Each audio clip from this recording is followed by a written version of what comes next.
Hello guys, तो आज की वीडियो में मैं 2019 में आई कैप्टन मार्वल्स मूवी को एक्सप्लेन करने वाला हूँ। और हाल ही में इसका सेकंड पार्ट दी मार्वल्स भी आ चुका है, जिसे मैंने ऑलरेडी एक्सप्लेन कर दिया है और वो आपको मेरे चैनल पर मिल जाएगा।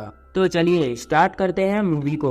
तो कहानी स्टार्ट होती है कैरल को दिखाते हुए, जिसकी कुछ सालों पहले यादाश्त चली गई है और इस वक्त वो हाला नाम के एक प्लेनेट पर है जहाँ पर प्री एलियंस रहते हैं। कैरल को अपने अतीत के बारे में कुछ नहीं पता था, यहाँ तक कि उसे अपना नाम भी नहीं पता था, इसीलिए वहाँ के लोग उसे वेट्स बुलाते थे। उस प्लेनेट पर सुप्रीम इंटेलिजेंस नाम की एक बहुत ही पावरफुल एआई थी जो वहाँ की रूलर थी। सुप्रीम इंटेलिजेंस हर किसी को अलग अलग रूप में नजर आती थी। वो कैरल को जिस रूप में नजर आती थी उसे कैरल जानती तो थी, लेकिन अपनी याददाश्त खो जाने की वजह से वो उसे पहचान नहीं पा रही थी। सुप्रीम इंटेलिजेंस कैरल को बताती है कि वो लोग वर्षों से एक स्क्रल नाम के एलियन प्लेनेट से लड़ रहे हैं। दरअसल स्क्रल रूप बदलने वाले एलियंस हैं जो कि अलग अलग प्लेनेट्स पर हमला करके उन पर कब्जा करते हैं। अब सुप्रीम एलियन कैरल को ये भी बताती है कि उन स्क्रल एलियंस की वजह से ही कैरल ने अपना परिवार और घर खोया है। प्री एलियंस ने ही उसे सहारा दिया है और उसे लड़ने के लिए काफी सारी पावर्स भी दी हैं। दरअसल कैरल काफी सालों से क्री एलियंस के बीच एक स्टार फोर्स नाम की टीम में शामिल है और कैरल को स्क्रल एलियन से लड़ने के लिए काफी सारी ट्रेनिंग्स भी दी गई हैं। स्टार फोर्स का लीडर जॉन डॉग है और वो ही कैरल को ट्रेन करता है। अब कैरल के साथ साथ स्टार फोर्स के सभी मेंबर एक टॉर्पा नाम के प्लेनेट पर जाते हैं। वहाँ पर उनका सामना स्क्रल से होता है और फाइट के दौरान स्क्रल एलियंस का लीडर टेलॉस कैरल को पकड़ लेता है। टेलॉस उसे अपनी स्पेसशिप पे ले जाकर उसका दिमाग टेस्ट करता है, जिससे उन्हें पता चलता है कि कैरल धरती पर रहने वाली एक इंसान है। असल में कुछ सालों पहले कैरल धरती पर एक एयर फोर्स में पायलट थी जो वेंडी लॉसन के साथ पेगासस प्रोजेक्ट पर काम कर रही थी। यहाँ पर डॉक्टर वेंडी लॉसन एक लाइट स्पीड इंजन बना रही थी और स्क्रल्स को इसी की तलाश थी। स्क्रल्स कैरल के दिमाग को स्कैन कर ही रहे थे कि तभी कैरल को होश आ जाता है और वो वहाँ से भागने लगती है। अचानक से उसका प्लेन रास्ते में क्रैश हो जाता है और वो पृथ्वी पर पहुँच जाती है, जहाँ पर उसका पीछा करते हुए कुछ स्क्रल्स आ जाते हैं। पृथ्वी पर कैरल का सामना सीड के एजेंट निक फ्यूरी से होता है। दरअसल सीड एक ऐसी कंपनी है जिनके एजेंट्स पृथ्वी पर आने वाली हर प्रॉब्लम्स की खबर रखते हैं। अब निक फ्यूरी कैरल की अजीब हरकतें देखकर उसे अरेस्ट करने जा रहे थे, तभी वहाँ पर एक स्क्रल आ जाता है जो सीड के लोगों पर हमला कर देता है। तभी एक स्क्रल निक फ्यूरी के सामने कार एक्सीडेंट में मारा जाता है और दूसरे स्क्रल का पीछा करते हुए कैरल को एक डिवाइस मिलता है जिसमें उसके माइंड को स्कैन की हुई कुछ मेमोरीज थी। अब उन इंफॉर्मेशन को देखकर कैरल वेंडी लॉसन और पेगासस को ढूंढने के लिए निकल जाती है ताकि वो अपने पास्ट को जान सके। दूसरी तरफ निक फ्यूरी का बॉस उसे कैरल का पीछा करने के लिए बोलता है। दरअसल ये फ्यूरी का असली बॉस नहीं है, बल्कि ये स्क्रल्स का लीडर टेलॉस है, जिसने निक फ्यूरी के बॉस को पकड़कर उसकी जगह ले ली है क्योंकि वो फ्यूरी के जरिए कैरल तक पहुंचना चाहता था। उसके बाद निक फ्यूरी कैरल से मिलता है, जहां पर कैरल निक फ्यूरी से पेगासस की इंफॉर्मेशन मांगती है। असल में पेगासस सीड का ही एक प्रोजेक्ट था जिसकी पूरी जानकारी निक फ्यूरी के पास थी। यहाँ पर निक फ्यूरी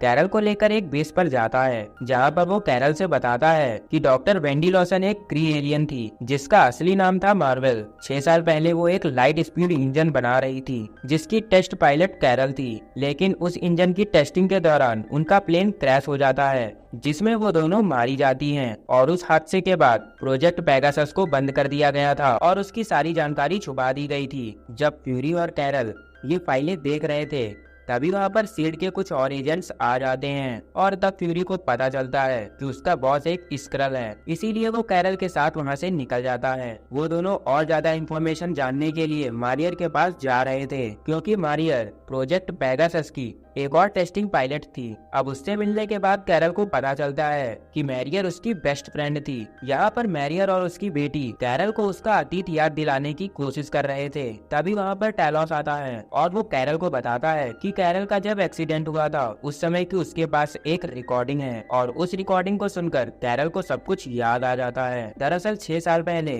जब कैरल और Wendy Lawson speed engine plane को टेस्ट कर रहे थे तभी उनके ऊपर एक स्पेसशिप का हमला हो जाता है जिसकी वजह से उनका प्लेन क्रैश हो जाता है। तभी दर्शन कैरल को बताती है कि वो एक क्री एलियन है और उसका असली नाम मार्वल है। वो एक अंडरकवर क्री एलियन थी जो धरती पर एक एनर्जी सोर्स पर काम कर रही थी और वो एनर्जी सोर्स टेसरेक्ट था और उसी टेसरेक्ट के जरिए मार्वल लाइट स्पीड इंजन बना रही थी जिसे वो स्क्रल्स को देने वाली थी। जब बाकी के क्री एलियंस को मार्वल के धोखे के बारे में पता चला तो उन्होंने उस पर हमला कर दिया। यहाँ पर मार्वल मरने से पहले लाइट स्पीड इंजन को तबाह करने की कोशिश करती है ताकि वो क्री एलियंस के हाथ न लगे, लेकिन तभी वहाँ पर यॉन रॉक आ जाता है जो उसे गन से शूट करके मार देता है और उसके मरने के बाद कैरल उस इंजन पर फायर कर देती है जिससे उस इंजन की एनर्जी कैरल पर पड़ती है और इससे ही कैरल को सुपर पावर्स मिल जाती हैं। मगर इस हादसे से उसकी याददाश्त चली जाती है। अब यॉन रॉक को जब पता चलता है कि कैरल की याददाश्त चली गई है और उसके अंदर लाइट स्पीड इंजन की पावर्स आ चुकी हैं, तो वो उसे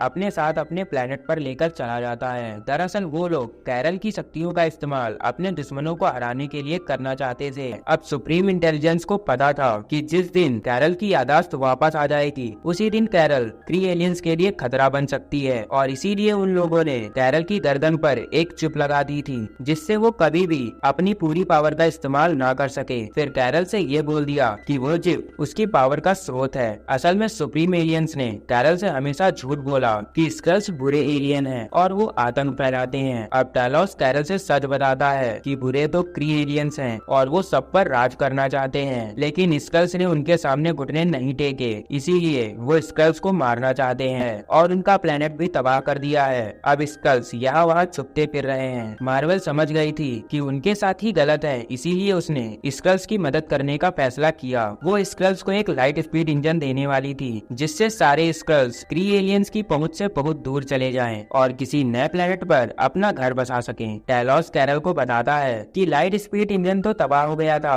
लेकिन उसका एनर्जी सोर्स अभी भी मौजूद है और वो मार्वल की लैब में रखा हुआ है। अब कैरल निक फ्यूरी और मैरियर के साथ मार्वल की लैब ढूंढने के लिए निकल जाती है जो उन्हें स्पेस में मिल जाती है, जहाँ पर उन्हें वो एनर्जी सोर्स यानी कि टेसरेक्ट मिल जाता है। इसके साथ वहाँ पर स्क्रल्स और टैलोस की फैमिली भी थी जिन्हें मार्वल ने वहाँ पर छुपा कर रखा था ताकि क्री एलियंस उन्हें ढूंढकर मार ना सके। लेकिन अचानक से वहाँ पर क्री एलियंस आ जाते हैं। दरअसल वो लोग कैरल का पीछा कर रहे थे। यहाँ पर यॉन रॉक उस टेसरेक्ट को ले लेता है, लेकिन जब कैरल उसे रोकने की कोशिश करती है तो यॉन रॉक उस चिप के जरिए कैरल को कंट्रोल कर लेता है। फिर कैरल का सामना सुप्रीम इंटेलिजेंस के साथ होता है जो फिर से उसे मार्वल के रूप में नजर आती है। वो कैरल को मारने की कोशिश करती है लेकिन कैरल कैसे भी उसकी कैद से आजाद हो जाती है और जैसे ही कैरल वो चिप निकालती है उसकी सारी पावर्स अनलॉक हो जाती है जिससे वो काफी पावरफुल हो जाती है। यहाँ पर कैरल सभी क्री सोल्जर्स को मारने लगती है और कई सारी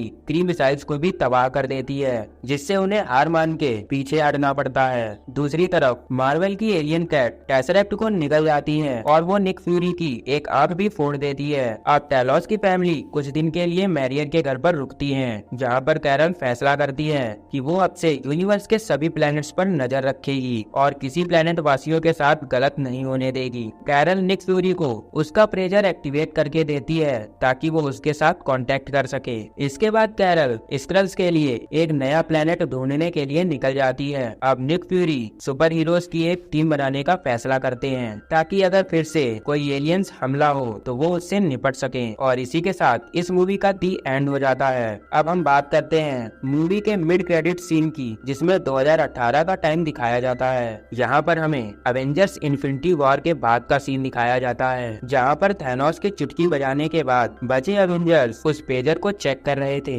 जिससे निक फ्यूरी ने मरने से पहले कैरल को मैसेज किया था और तभी वहाँ पर कैप्टन मार्वल यानी कि कैरल आ जाती है जो कि निक फ्यूरी के पेजर को टैग करते हुए वहाँ पर पहुंची थी और इसके बाद की कहानी अवेंजर्स एंड गेम में दिखाई गई है। तो दोस्तों ये थी कैप्टन मार्वल की कहानी और इसका सेकंड पार्ट दी मार्वल्स भी मैंने अपने चैनल पर अपलोड कर दिया है, तो उसे देखना मत भूलें और अपने प्यारे भाई को सब्सक्राइब भी कर लें। For more videos please visit my channel.